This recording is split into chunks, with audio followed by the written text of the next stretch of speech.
One of my videos, I focused on Chelsea and when they sacked Liam Rossinier. And in this video, I talked about some of the coaches. In this one, I'm going to focus on Xabi Alonso. I am the type of person where I like to scroll on Twitter, I like to scroll on my social media, and it is very focused on sports, especially on Chelsea's community. And when I was scrolling through Twitter, I saw that a lot of the fans, a lot of this Chelsea community really wants Xabi Alonso to take the Chelsea charge and coach them next season. And I'm going to explain to you guys a little bit why. In the beginning, before even Xabi Alonso went to Real Madrid, the owners of the club specifically said, we want to build a Xabi Alonso project. And who's the best person to build a Xabi Alonso project in a Chelsea club? Xabi Alonso himself. Our team is generally structured to be a very fitting squad for Xabi Alonso. During his Leverkusen times, I think Xabi Alonso did an amazing job. He was arguably one of the best coaches. And that's because he utilized his defensive line very well. He utilized his midfield very well. And he utilized his number 10 very well.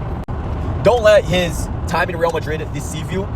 Xabi Alonso was a very good coach. The reason why he didn't work out well in the Real Madrid squad is because Real Madrid, aside from all their success, aside from all their good games, aside from all their amazing players, they suffer from one big thing: ego. Real Madrid have a very egoistic team. What I mean by that, they have the likes of Vini Jr., they have Bellingham, they have Mbappe, they have Rodrigo. They have all these players where they want to take the spotlight. They want to play. They want to be the big hero. And with Xabi Alonso, that's not really how it does. He's really good with experienced players, but also he's good with newer, younger players. What do you mean by that? Let me summarize it. They didn't want to play for Xabi Alonso. They wanted to play for themselves. And that's why it made a very egoistic team.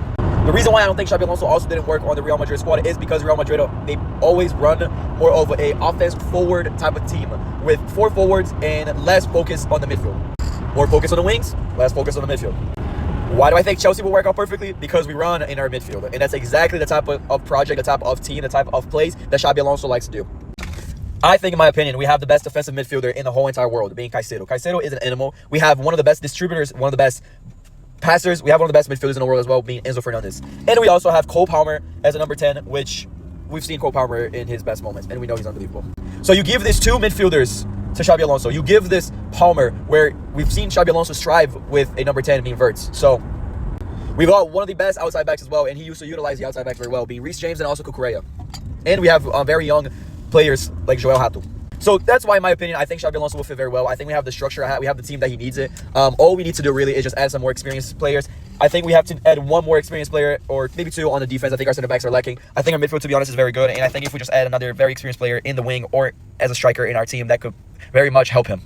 And this is exactly why I think Xabi Alonso will do such a great job at Chelsea. And that's why a majority of us want him to be the club. And honestly, if Chelsea goes on and get him, then I can see that they're very serious about the project. And I'll honestly start believing on this project.